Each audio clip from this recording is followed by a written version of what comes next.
Good evening, Internet. I'm Dave Morris. Coming up in Wednesday's episode of The Play, we'll take a look at OU's next opponent. We'll also find out which major retailer will open its doors on Thanksgiving, and we'll check out a new lifelike exhibit at the Science Museum, Oklahoma. But first, a deal is on the horizon in Washington. Both houses of Congress plan to vote at some point Wednesday on an agreement to end the government shutdown and raise the country's debt ceiling. We spoke to our man in Washington, that's Chris Castile, earlier today about the government gridlock. He says while the deal could just be a temporary fix, it's a good chance we may see more of the same early next year.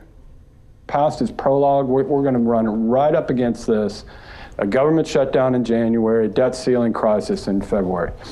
But at least what they're going to be on to now are the big budget debates that they were supposed to have 2 weeks ago, 3 weeks ago, months ago, really. They were supposed to be talking about this budget stuff. Again, it gets all into process and, budget conferences and everything.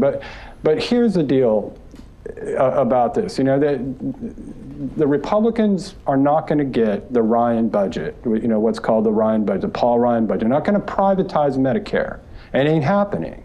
So are they going to be willing to accept what the president has basically already said he'd agree to, which is to make some reforms to Medicare, means test it more, make changes in the way that you calculate cost of living increases, which is really anathema to Democrats, but Republicans want to do it. Well, Obama said he will do it. So are they going to be able to negotiate this time? That's Chris Castile. You can watch that full interview online at newsok.com. We spoke with him earlier today from Washington, D.C. via Skype. Well, the holiday shopping season is already upon us, and it won't be long before we start seeing those flyers and ads about the seasonal deals. You may remember last year some retailers made the decision to open on Thanksgiving to allow customers an early crack at Black Friday bargains. According to our Jennifer Palmer, another major retailer will be doing the very same this year. After more than a century of staying closed on Turkey Day, Macy's will allow shoppers inside their stores. You can find out all the details by reading Jennifer Palmer's story in Thursday's business section of the Oklahoman. Also in Thursday's business section, news that Chalk Beer will be expanding. We spoke to business editor Don Mikoy earlier to learn more about the budding beer business.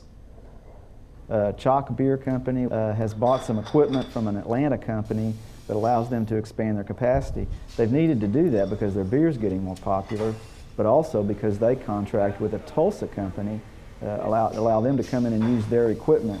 So they're basically, essentially doubling their capacity. Those stories again can be found in the business section of upcoming editions of the Oklahoman. Turning to sports, the Sooners will be heading to Lawrence, Kansas this Saturday to take on the Jayhawks. And this time, they will also be facing one of their former teammates. It's Justin McKay. He was a highly touted wide receiver when he arrived in Norman, but McKay never saw much playing time and he transferred to Kansas. Our beat writer, Jason Kiersey, who covers the Sooners, will take a closer look at why McKay left the Crimson and Cream and why Coach Bob Stoops let the player leave for a conference rival. Finally, a new exhibit was recently unveiled at Science Museum, Oklahoma. Red dirt dinosaurs, and why wouldn't we have some of those? Takes a look at Oklahoma millions of years ago. Oklahoma has a rich paleontological past. We have fossils that were found in our state. As a matter of fact, our Oklahoma state dinosaur, the Acrocanthosaurus, is named after Atoka County, which is one of the first fossil sites where it was found. So it's just an interesting take on Oklahoma, our past, and a little bit of science and how we know so much about our past. Thank you very much, Sherry Marshall. Again, more on that. The story and the video can be found in tomorrow's editions of the Oklahoman and on our website at newsok.com. Along with all of this news, and we'll have the very latest out of Washington updated throughout the night and early morning on our website at newsok.com. Have a great Wednesday, everyone.